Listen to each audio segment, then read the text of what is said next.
10ஆம் அதிகாரம் 1. ஆகாபுக்கு சமாரியாவிலே 70 குமாரர் இருந்தபடியினால் யெகூ சமாரியாவில் இருக்கிற யெஸ்ரயேலின் பிரபுக்களாகிய மூப்பரிடத்துக்கும் ஆகாபுடைய பிள்ளைகளை வளர்க்கிறவர்களிடத்துக்கும் நிருபங்களை எழுதி அனுப்பினான். 2. அதில், உங்கள் ஆண்டவனுடைய குமாரர்கள் உங்களோடு இருக்கிறார்களே, ரதங்களும் குதிரைகளும் அரணான பட்டணமும் ஆயுதங்களும் உங்களுக்கு உண்டே. 3. இப்போதும் இந்த நிருபம் உங்களிடத்தில் வரும்போது நீங்கள் உங்கள் ஆண்டவனுடைய குமாரரில் உத்தமமும் செம்மையுமாயிருக்கிறவனை பார்த்து அவனை அவன் தகப்பனுடைய சிங்காசனத்தின் மேல் வைத்து உங்கள் ஆண்டவனுடைய குடும்பத்துக்காக யுத்தம் பண்ணுங்கள் என்று எழுதியிருந்தது. 4. அவர்கள் மிகவும் பயந்து, இதோ 2 ராஜாக்கள் அவனுக்கு முன்பாக நிற்கவில்லையே, நாங்கள் எப்படி நிற்போம் என்றார்கள். 5. ஆகையால் அரமனை விசாரிப்புக்காரனும் நகர விசாரிப்புக்காரனும் மூப்பரும் பிள்ளைகளின் விசாரிப்புக்காரரும், நாங்கள் உமது அடியார்கள், நீர் எங்களுக்கு சொல்வதையெல்லாம் செய்வோம், நாங்கள் ஒருவரையும் ராஜாவாக்குவதில்லை, உமது பார்வைக்கு சம்மதியானதை செய்யும் என்று யெகூவுக்கு சொல்லி அனுப்பினார்கள். 6. அப்பொழுது அவன் அவர்களுக்கு 2ஆம் நிருபத்தை எழுதினான். அதில், நீங்கள் என் பட்சத்தில் சேர்ந்து என் சொல்லை கேட்பீர்களானால் உங்கள் ஆண்டவனுடைய குமாரரின் தலைகளை வாங்கி நாளை இந்நேரத்தில் யெஸ்ரயேலுக்கு என்னிடத்தில் வாருங்கள் என்று எழுதியிருந்தது. ராஜாவின் குமாரராகிய 70 பேரும் தங்களை வளர்க்கிற பட்டணத்தின் பெரிய மனுஷரோடு இருந்தார்கள். 7. இந்த நிருபம் அவர்களிடத்தில் வந்தபோது அவர்கள் ராஜாவின் குமாரராகிய 70 பேரையும் பிடித்து வெட்டி அவர்கள் தலைகளை கூடைகளில் வைத்து யெஸ்ரயேலில் இருக்கிற அவனிடத்திற்கு அனுப்பினார்கள். 8. அனுப்பப்பட்ட ஆள் வந்து ராஜகுமாரரின் தலைகளை கொண்டு வந்தார்கள் என்று அவனுக்கு அறிவித்த போது அவன் விடியற்காலம் மட்டும் அவைகளை ஒலிமுக வாசலில் 2 குவியலாக குவித்து வையுங்கள் என்றான். 9. மறுநாள் காலமே அவன் வெளியே வந்து நின்று சகல ஜனங்களையும் நோக்கி, நீங்கள் நீதிமான்கள் அல்லவா? இதோ, நான் என் ஆண்டவனுக்கு விரோதமாக கட்டுப்பாடு பண்ணி அவரை கொன்று போட்டேனே, ஆனாலும் இவர்கள் எல்லாரையும் கொன்றவன் யார்? 10. ஆதலால் கர்த்தர் ஆகாபின் குடும்பத்தாருக்கு விரோதமாக சொன்ன கர்த்தருடைய வார்த்தைகளில் ஒன்றும் தரையிலே விழவில்லை என்பதை அறிந்து கொள்ளுங்கள். கர்த்தர் தம்முடைய ஊழியக்காரனாகிய எலியாவை கொண்டு சொன்னதை செய்தார் என்றான். 11. யெஸ்ரயேலிலும் ஆகாபின் குடும்பத்தாரின் மீதியான யாவரையும், அவனுக்கு இருந்த எல்லா மந்திரிகளையும், அவனைச் சேர்ந்த மனுஷரையும், அவனுடைய ஆசாரியர்களையும், அவனுக்கு ஒருவரையும் நீதியாக வைக்காதபடிக்கு யெகூ கொன்று போட்டான். 12. பின்பு அவன் எழுந்து சமாரியாவுக்கு போக புறப்பட்டான். வழியிலே அவன் ஆட்டுமயிர் கத்தரிக்கிற மேய்ப்பரின் ஊர் இருக்கும் இடத்துக்கு வந்தபோது 13. யூதாவின் ராஜாவாகிய அகசியாவின் சகோதரரை அங்கே கண்டு, நீங்கள் யார் என்று கேட்டான்.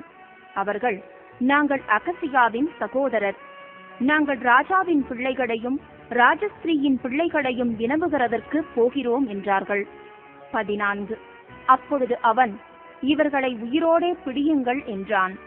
அவர்களை உயிரோடே பிடித்து 42 பேர்களாகிய அவர்களை ஆட்டுமயிர் கத்தரிக்கிற துறவண்டையிலே வெட்டி போட்டார்கள். அவர்களில் ஒருவனையும் அவன் நீதியாக விடவில்லை. 15. அவன் அவ்விடம் விட்டு புறப்பட்ட போது தனக்கு எதிர்ப்பட்ட ரேகாபின் குமாரனாகிய யோனதாபை சந்தித்து அவனை உபசரித்து, என் இருதயம் உன் இருதயத்தோடே செம்மையாயிருக்கிறது போல உன் இருதயமும் செம்மையாயிருக்கிறதா என்று கேட்டான். அதற்கு யோனதாப், அப்படியே இருக்கிறது என்றான்.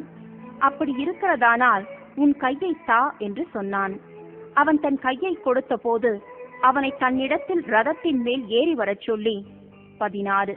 நீ என்னோடே கூட வந்து கர்த்தருக்காக எனக்கு இருக்கிற பக்தி வைராக்கியத்தை பார் என்றான். அப்படியே இவனை அவன் ரதத்தின் மேல் ஏற்றினார்கள். 17. அவன் சமாரியாவுக்கு வந்தபோது கர்த்தர் எலியாவோடே சொன்ன வார்த்தையின்படியே சமாரியாவில் ஆகாபுக்கு மீதியான யாவரையும் அடித்து தீருமளவும் சங்காரம் செய்தான். 18. பின்பு யெகூ ஜனங்களையெல்லாம் கூட்டி அவர்களை நோக்கி, ஆகாப் பாகாலை சேவித்தது கொஞ்சம், யெகூ அவனை சேவிப்பது மிகுதி. 19. இப்போதும் பாகாலின் சகல தீர்க்க தரிசிகளையும் அவனுடைய சகல பணிவிடைக்காரரையும் அவனுடைய சகல ஆசாரியரையும் என்னிடத்தில் அழைப்பியுங்கள், ஒருவனும் குறையலாகாது. நான் பாகாலுக்கு பெரிய பலியிடப் போகிறேன், வராதவன் எவனோ அவன் உயிரோடு இருப்பதில்லை என்றான். பாகாலின் பணிவிடைக்காரரை அழிக்கும்படி யெகூ இதை தந்திரமாய் செய்தான். 20. பாகாலுக்கு பண்டிகையின் ஆசரிப்பை கூறுங்கள் என்று யெகூ சொன்னான். அப்படியே கூறினார்கள். 21. யெகூ இஸ்ரவேல் தேசமெங்கும் அதை சொல்லி அனுப்பினபடியினால் பாகாலின் பணிவிடைக்காரர் எல்லாரும் வந்தார்கள், வராதவன் ஒருவனும் இல்லை. அவர்கள் பாகாலின் கோவிலுக்குள் பிரவேசித்ததினால் பாகாலின் கோவில் நாற்சாரியும் நிறைந்திருந்தது. 22. அப்பொழுது அவன் வஸ்திரசாலை விசாரிப்புக்காரனை நோக்கி, பாகாலின் பணிவிடைக்காரருக்கெல்லாம் வஸ்திரங்களை எடுத்துக்கொண்டு வா என்றான். அவர்களுக்கு வஸ்திரங்களை எடுத்துக்கொண்டு வந்தான். 23. பின்பு யெகூ ரேகாப்பின் குமாரனாகிய யோனதாபோடும் கூட பாகாலின் கோவிலுக்குள் பிரவேசித்து பாகாலின் பணிவிடைக்காரரை நோக்கி, பாகாலின் ஊழியக்காரரே அல்லாமல் கர்த்தரின் ஊழியக்காரரில் ஒருவரும் இங்கே உங்களோடு இராதபடிக்கு திட்டமாய் பாருங்கள் என்றான். 24. அவர்கள் பலிகளையும் சர்வாங்க தகனங்களையும் செலுத்த உட்பிரவேசித்த பின்பு யெகூ வெளியிலே 80 பேரை தனக்கு ஆயத்தமாக வைத்து, நான் உங்கள் கையில் ஒப்புவிக்கிற மனுஷரில் ஒருவனை எவன் தப்ப விடுகிறானோ அவனுடைய ஜீவனுக்கு பதிலாக அவனை தப்பவிட்டவனுடைய ஜீவன் ஈடாயிருக்கும் என்றான். 25. சர்வாங்க தகன பலியிட்டு தீர்ந்த போது யெகூ சேவகரையும் சேர்வைக்காரரையும் நோக்கி, உள்ளே போய் அவர்களை வெட்டி போடுங்கள், ஒருவரையும் வெளியே விட வேண்டாம் என்றான். அப்படியே பட்டய கருக்கினால் சேவகரும் சேர்வைக்காரரும் அவர்களை வெட்டி எரிந்து போட்டு பாகால் கோவிலைச் சேர்ந்த ஸ்தலம் எங்கும் போய் 26. பாகால் கோவில் விக்கிரகங்களை வெளியே எடுத்து வந்து அவைகளை தீ கொளுத்தி 27. பாகாலின் சிலையை தகர்த்து பாகாலின் கோவிலை இடித்து அதை இந்நாள் வரைக்கும் இருக்கிறது போல மலஜலாதி இடமாக்கினார்கள். 28. இப்படியே யெகூ பாகாலை இஸ்ரவேலில் இராதபடிக்கு அழித்து போட்டான். 29. ஆனாலும் பெத்தேலிலும் தானிலும் வைத்த பொற்கன்று குட்டிகளால் இஸ்ரவேலை பாவம் செய்ய பண்ணின நேபாத்தின் குமாரனாகிய யெரொபெயாமின் பாவங்களை யெகூ விட்டு விலகவில்லை. 30. கர்த்தர் யெகூவை நோக்கி, என் பார்வைக்கு செம்மையானதை நீ நன்றாய் செய்து என் இருதயத்தில் இருந்தபடியெல்லாம் ஆகாபின் குடும்பத்துக்கு செய்தபடியினால் உன் குமாரர் இஸ்ரவேலுடைய சிங்காசனத்தின் மேல் 4 தலைமுறையாக வீற்றிருப்பார்கள் என்றார். 31. ஆனாலும் யெகூ இஸ்ரவேலின் தேவனாகிய கர்த்தரின் நியாய பிரமாணத்தின்படி தன் முழு இருதயத்தோடும் நடக்க கவலைப்படவில்லை. இஸ்ரவேலை பாவம் செய்ய பண்ணின யெரொபெயாமின் பாவங்களை விட்டு அவன் விலகவும் இல்லை. 32. அந்நாட்கள் முதல் கர்த்தர் இஸ்ரவேலை குறைந்து போக பண்ணினார். ஆசகேல் அவர்களை இஸ்ரவேலின் எல்லைகளிலெல்லாம் முறிய அடித்து 33. யோர்தான் துவக்கி கிழக்கில் உள்ள அர்னோன் நதிக்கு சமீபமான ஆரோவேர் முதற்கொண்டிருக்கிற கீலேயாத்திலும் பாசானிலும் உள்ள காதியர், ரூபேனியர், மனாசேயர் இவர்களுடைய தேசமாகிய கீலேயாத் முழுவதையும் முறிய அடித்தான். 34. யெகூவின் மற்ற வர்த்தமானங்களும் அவன் செய்தவை யாவும் அவனுடைய எல்லா வல்லமையும் இஸ்ரவேல் ராஜாக்களின் நாளாகம புஸ்தகத்தில் அல்லவோ எழுதியிருக்கிறது. 35. யெகூ தன் பிதாக்களோடே நித்திரையடைந்த பின் அவனை சமாரியாவில் அடக்கம் பண்ணினார்கள். அவன் ஸ்தானத்தில் அவன் குமாரனாகிய யோவாகாஸ் ராஜாவானான். 36. யெகூ சமாரியாவிலே இஸ்ரவேலின் மேல் ராஜ்யபாரம் பண்ணின நாட்கள் 28 வருஷம். 11ஆம் அதிகாரம். 1.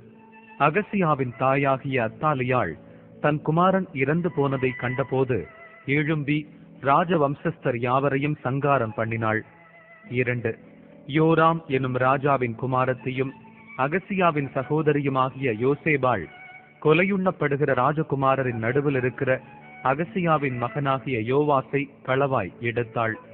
அவன் கொல்லப்படாதபடி அவனையும் அவன் தாதியையும் அத்தாலியாளுக்கு தெரியாமல் பள்ளியறையில் ஒளித்து வைத்தார்கள். 3. இவளோடே கூட அவன் 6 வருஷம் கர்த்தருடைய ஆலயத்தில் ஒளித்து வைக்கப்பட்டிருந்தான். அத்தாலியாள் தேசத்தின் மேல் ராஜ்யபாரம் பண்ணினாள். 4. 7ஆம் வருஷத்திலே யோய்தா 100 பேருக்கு அதிபதிகளையும் தலைவரையும் காவலாளரையும் அழைப்பித்து அவர்களை தன்னிடத்தில் கர்த்தருடைய ஆலயத்திலே வரச் சொல்லி அவர்களோடு உடன்படிக்கை பண்ணி அவர்களை கர்த்தருடைய ஆலயத்திலே ஆணையிடுவித்துக் கொண்டு அவர்களுக்கு ராஜாவின் குமாரனை காண்பித்து 5. அவர்களை நோக்கி, நீங்கள் செய்ய வேண்டிய காரியம் என்னவென்றால், ஓய்வு நாளில் முறைப்படி இங்கே வருகிற உங்களில் 3இல் 1 பங்கு ராஜாவின் அரமனை காவல் காக்க வேண்டும். 6. 3இல் 1 பங்கு சூர் எனும் வாசலிலும் 3இல் 1 பங்கு காவலாளரின் காவலின் பிறகே இருக்கிற வாசலிலுமிருந்து ஆலய காவலை பத்திரமாய் காக்க வேண்டும். 7. இப்படியே ஓய்வு நாளில் முறைப்படியே உங்களில் 2 பங்கு பேர் ராஜாவினிடத்தில் கர்த்தருடைய ஆலயத்தை காவல் காக்க வேண்டும். 8.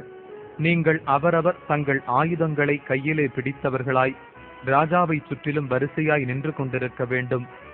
வரிசைகளுக்குள் புகுந்து வருகிறவன் கொலை செய்யப்பட கடவன். ராஜா வெளியே போகும் போதும் உள்ளே வரும் போதும் நீங்கள் அவரோடே இருங்கள் என்றான். 9. ஆசாரியனாகிய யோய்தா கட்டளையிட்டபடியெல்லாம் 100 பேருக்கு அதிபதிகள் செய்து அவரவர் ஓய்வு நாளில் முறைப்படி வருகிறவர்களும் முறைப்படி போகிறவர்களுமாகிய தங்கள் மனுஷரை கூட்டிக் கொண்டு ஆசாரியனாகிய யோய்தாவினிடத்தில் வந்தார்கள். 10. ஆசாரியன் கர்த்தரின் ஆலயத்தில் தாவீது ராஜா வைத்திருந்த ஈட்டிகளையும் கேடகங்களையும் 100 பேருக்கு அதிபதிகளிடத்தில் கொடுத்தான். 11. காவலாளர் அவரவர் தங்கள் ஆயுதங்களை பிடித்தவர்களாய் ஆலயத்தின் வலது பக்கம் தொடங்கி அதன் இடது பக்கம் மட்டும் பலிபீடத்திற்கு எதிராகவும் ஆலயத்திற்கு எதிராகவும் ராஜாவை சுற்றிலும் நின்றார்கள். 12. அப்பொழுது அவன் ராஜகுமாரனை வெளியே கொண்டு வந்து கிரீடத்தை அவன் மேல் வைத்து சாட்சியின் ஆகமத்தை அவன் கையிலே கொடுத்தான். இப்படி அவனை ராஜாவாக்கி அபிஷேகம் பண்ணி ராஜா வாழ்க என்று சொல்லி கை கொட்டினார்கள். 13. ஓடி வருகிற ஜனங்கள் செய்த ஆரவாரத்தை அத்தாலியாள் கேட்டபோது அவள் கர்த்தருடைய ஆலயத்திற்கு ஜனங்களிடத்தில் வந்து 14. இதோ ராஜா முறைமையின்படியே தூண் அண்டையிலே நிற்கிறதையும் ராஜா வண்டையில் நிற்கிற பிரபுக்களையும் எக்காலம் ஊதுகிறவர்களையும் தேசத்து ஜனங்கள் எல்லாரும் சந்தோஷப்பட்டு எக்காலம் ஊதுகிறதையும் கண்டவுடனே அத்தாலியாள் தன் வஸ்திரங்களை கிழித்துக் கொண்டு துரோகம் துரோகம் என்று கூவினாள். 15. ஆசாரியனாகிய யோய்தா இராணுவ தலைவராகிய 100 பேருக்கு அதிபதிகளானவர்களுக்கு கட்டளையிட்டு, இவளை வரிசைகளுக்கு புறம்பே கொண்டு போங்கள், இவளை பின்பற்றுகிறவனை பட்டயத்தாலே வெட்டி போடுங்கள் என்றான். கர்த்தருடைய ஆலயத்தில் அவளை கொல்லலாகாது என்று ஆசாரியன் சொல்லியிருந்தான். 16. அவர்கள் அவளுக்கு இடம் உண்டாக்கின போது ராஜாவின் அரமனைக்குள் குதிரைகள் பிரவேசிக்கிற வழியிலே அவள் போகையில் அவளை கொன்று போட்டார்கள். 17. அப்பொழுது யோய்தா அவர்கள் கர்த்தருடைய ஜனமாய் இருக்கும் படிக்கு ராஜாவும் ஜனங்களும் கர்த்தரோடே உடன்படிக்கை பண்ணவும் ராஜாவும் ஜனங்களும் ஒருவரோடொருவர் உடன்படிக்கை பண்ணவும் செய்து 18. பின்பு தேசத்தின் ஜனங்கள் எல்லாரும் பாகாலின் கோவிலில் போய் அதை இடித்து அதன் பலிபீடங்களையும் அதன் விக்கிரகங்களையும் முற்றிலும் உடைத்து பாகாலின் பூஜாசாரியாகிய மாத்தானை பலிபீடங்களுக்கு முன்பாக கொன்று போட்டார்கள். ஆசாரியன் கர்த்தருடைய ஆலயத்தை விசாரிக்கும் உத்தியோகஸ்தரை ஏற்படுத்தினான். 19. 100 பேருக்கு அதிபதிகளையும் தலைவரையும் காவலாளரையும் தேசத்தின் ஜனங்களையும் கூட்டி ராஜாவை கர்த்தருடைய ஆலயத்திலிருந்து இறங்க பண்ணி அவனை காவலாளரின் வாசல் வழியாய் ராஜ அரமனைக்கு அழைத்து கொண்டு போனார்கள்.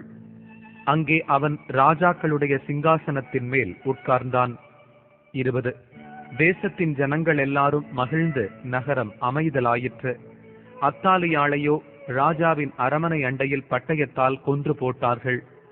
21. யோவாஸ் ராஜாவாகிற போது 7 வயதாயிருந்தான். 12ஆம் அதிகாரம். 1. யெகூவின் 7ஆம் வருஷத்தில் யோவாஸ் ராஜாவாகி எருசலேமிலே 40 வருஷம் ராஜ்யபாரம் பண்ணினான். பெயர்செபா ஊராளாகிய அவனுடைய தாயின் பேர் சிபியாள். 2. ஆசாரியனாகிய யோய்தா யோவாசை போதகம் பண்ணின நாளெல்லாம் அவன் கர்த்தரின் பார்வைக்கு செம்மையானதை செய்தான். 3. மேடைகளை மாத்திரம் அகற்றவில்லை, ஜனங்கள் இன்னும் மேடைகள் மேல் பலியிட்டு தூபம் காட்டி வந்தார்கள். 4. யோவாஸ் ஆசாரியரை நோக்கி, பிரதிஷ்டையாக்கப்பட்ட பொருள்களாகிய கர்த்தருடைய ஆலயத்துக்கு கொண்டு வரப்படுகிற எல்லா பணங்களையும், இலக்கத்திற்குட்படுகிறவர்களின் பணத்தையும், மீட்புக்காக மதிக்கப்படுகிற ஆட்களின் பணத்தையும் கர்த்தருடைய ஆலயத்துக்கு கொண்டு வரும்படி அவரவர் தம் தம் மனதிலே நியமித்திருக்கும் எல்லா பணத்தையும். 5. ஆசாரியர்கள் அவரவர் தங்களுக்கு அறிமுகமானவர்கள் கையில் வாங்கிக் கொண்டு ஆலயத்தில் எங்கெங்கே பழுது காண்கிறதோ அங்கே எல்லாம் ஆலயத்தை பழுது பார்க்க வேண்டும் என்றான். 6. ஆனாலும் ராஜாவாகிய யோவாசின் 23ஆம் வருஷம் மட்டும் ஆசாரியர்கள் ஆலயத்தை பழுது பாராதே போனபடியினால். 7. ராஜாவாகிய யோவாஸ் ஆசாரியனாகிய யோய்தாவையும் மற்ற ஆசாரியர்களையும் அழைப்பித்து, நீங்கள் ஆலயத்தை பழுது பாராதே போனதென்ன? இனி நீங்கள் உங்களுக்கு அறிமுகமானவர்கள் கையிலே பணத்தை வாங்காமல் அதை ஆலயத்தை பழுது பார்க்கிறதற்காக விட்டுவிடுங்கள் என்றான். 8. அப்பொழுது ஆசாரியர்கள் ஜனத்தின் கையிலே பணத்தை வாங்கிக் கொள்ளாமலும் ஆலயத்தை பழுது பாராமலும் இருக்கிறதற்கு சம்மதித்தார்கள். 9. ஆசாரியனாகிய யோய்தா ஒரு பெட்டியை எடுத்து அதன் மூடியிலே ஒரு துவாரமிட்டு அதை பலிபீடத் தண்டையிலே கர்த்தருடைய ஆலயத்தில் ஜனங்கள் உட்பிரவேசிக்கும் வலது பக்கத்தில் வைத்தான். வாசற்படியை காக்கிற ஆசாரியர்கள் கர்த்தருடைய ஆலயத்திற்கு கொண்டு வரப்பட்ட பணத்தை எல்லாம் அதிலே போட்டார்கள். 10.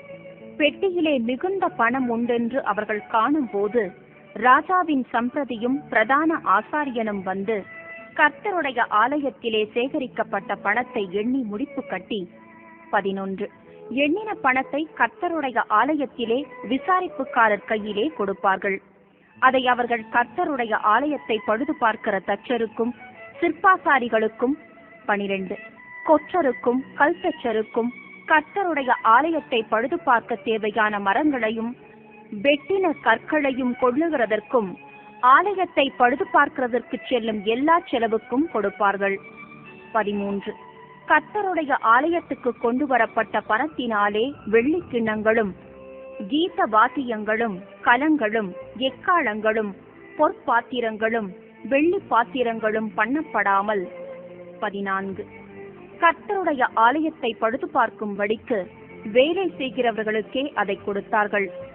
15 வேலை செய்கிறவர்களுக்கு கொடுக்கும்படிக்கு பணத்தை வரப்பற்றி கொண்ட மனுஷர் கையிலே கணக்கு கேளாதிருந்தார்கள். அவர்கள் உண்மையாய் அதை நடப்பித்தார்கள்.